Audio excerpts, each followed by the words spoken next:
Assalamualaikum warahmatullahi wabarakatuh. Bertemu lagi dengan saya Winda Juangsi. Pada video kali ini kita akan membahas tentang obesitas pada anak dan juga dampaknya.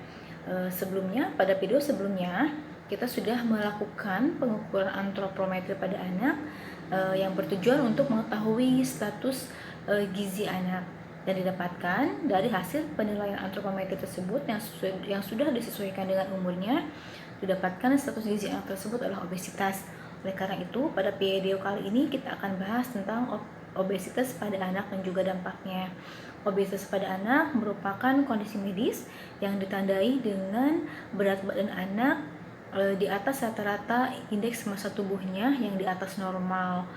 Obesitas juga dapat didefinisikan sebagai suatu akumulasi lemak yang berlebihan yang dapat mengganggu kesehatan.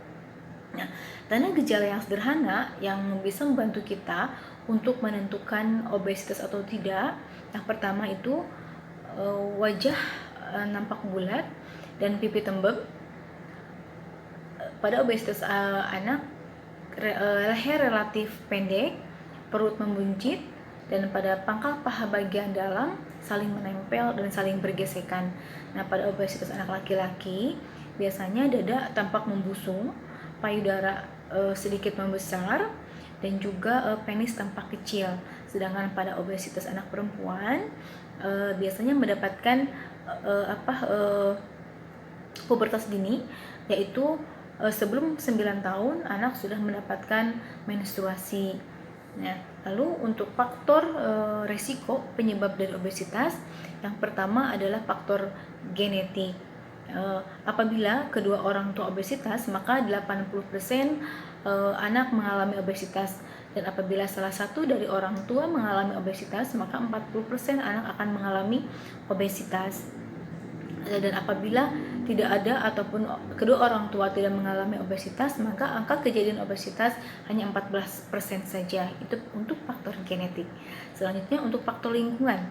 Nah, untuk faktor lingkungan, yang pertama itu faktor gizi dan makanan. Nah, kenaikan berat badan dan lemak anak biasanya ditentukan pada saat waktu pertama kali anak mendapatkan makanan berat, baik itu asupan energi tinggi dari karbohidrat dan lemak, serta kebiasaan anak mengkonsumsi makanan yang berenergi tinggi, seperti kebiasaan anak mengkonsumsi makanan siap saji, mengkonsumsi makanan berlemak, juga mengkonsumsi makanan yang mengandung gula lebih. Itu untuk faktor gizi dan makanan. Selanjutnya, yang kedua itu faktor aktivitas fisik. Nah, aktivitas fisik yang cukup akan meningkatkan massa otot tubuh anak, dan akan mengurangi lemak tubuh anak. Dan sebaliknya, apabila aktivitas fisik tidak adekuat, tidak cukup, maka akan menurunkan massa otot dan akan meningkatkan adipositas ataupun akan meningkatkan lemak tubuh anak. Yang selanjutnya yaitu faktor sosial ekonomi.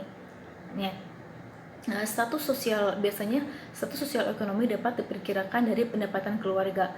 Semakin baik status sosial ekonomi keluarga, maka ketersediaan bahan pangan dan makanan juga akan terjamin. Tetapi hal ini harus diimbangi dengan pengetahuan keluarga yang cukup tentang makanan sehat agar terhindar dari resiko yang besar menderita obesitas. Ya, selain dari faktor pendapatan keluarga, juga adanya anggapan anak gemuk itu lucu dan sehat, sehingga ibu-ibu merasa bangga mempunyai anak gemuk. Itu untuk faktor sosial ekonomi. Dan untuk faktor yang ketiga itu faktor psikologi, di mana faktor keempat, ya, bukan yang ketiga. Untuk faktor yang keempat itu faktor psikologi, di mana anak berusaha untuk menghabiskan makanan sebagai simbol kasih sayang terhadap ibunya. Sedangkan untuk anak remaja biasanya makan lebih banyak pada saat ataupun dalam keadaan mereka tegang ataupun cemas. Dan yang terakhir adalah termasuk ke dalam faktor lingkungan adalah faktor obat-obatan. Ada jenis obat-obatan tertentu seperti obat golongan steroid dan juga antidepresi yang bisa menyebabkan penambahan berat badan. Nah, dan yang selanjutnya tentang dampak, apa sih dampak obesitas terhadap anak yang tidak kalah sangat pentingnya yang harus diperhatikan. Nah, dampak obesitas terhadap anak yang pertama adalah faktor risiko penyakit kardiovaskuler atau penyakit jantung dan juga pembuluh darahnya, yang termasuk di sini adalah peningkatan insulin, peningkatan trigliserida, peningkatan LDL kolesterol, peningkatan tekanan darah sistolik, dan penurunan kadar HDL kolesterol atau penurunan kadar kolesterol baik. Nah, itu sehingga nanti anak akan berisiko menderita tekanan darah tinggi dan juga berisiko terhadap penyakit kardiovaskuler ataupun penyakit jantung dan juga pembuluh darahnya. Nah, dampak yang kedua yaitu penyakit diabetes. Ya, anak dengan obesitas berat yang memiliki indeks massa tubuh lebih dari +3 standar deviasi sebanyak 23-30% menderita diabetes. Sangat kompleks sekali ya dampak dari obesitas anak ini.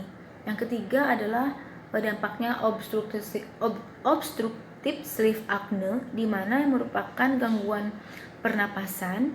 Jadi ketika pada malam hari pada saat tidur anak mengalami henti napas untuk sementara dengan salah satu gejalanya itu mengorok. Nah, sehingga pada pagi hari anak merasa mengantuk dan kelelahan karena tidak berkualitas tidurnya, tetapi gejala ini akan semakin berkurang, akan semakin menurun seiring dengan penurunan berat badan anak.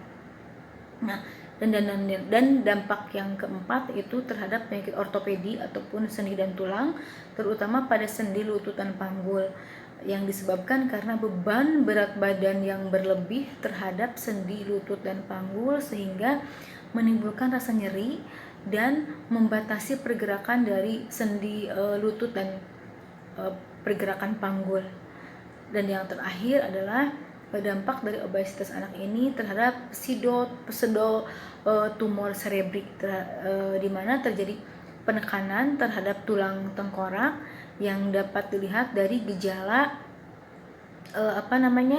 sakit kepala, gejala hilangnya lapang pandang, dan juga adanya iritabilitas atau peningkatan atau sensitivitas terhadap cahaya.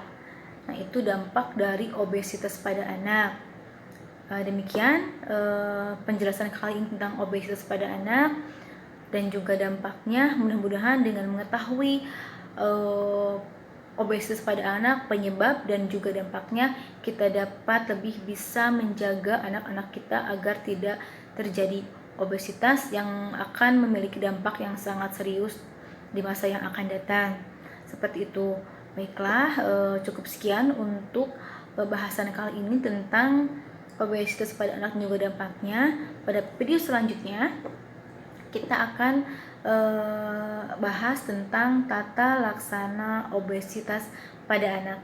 Dan ini sangat penting karena setelah mengetahui obesitas, maka harus mengetahui juga tata laksana untuk mengatasi atau pengobatan obesitas pada anak. Terima kasih. Wassalamualaikum warahmatullahi wabarakatuh.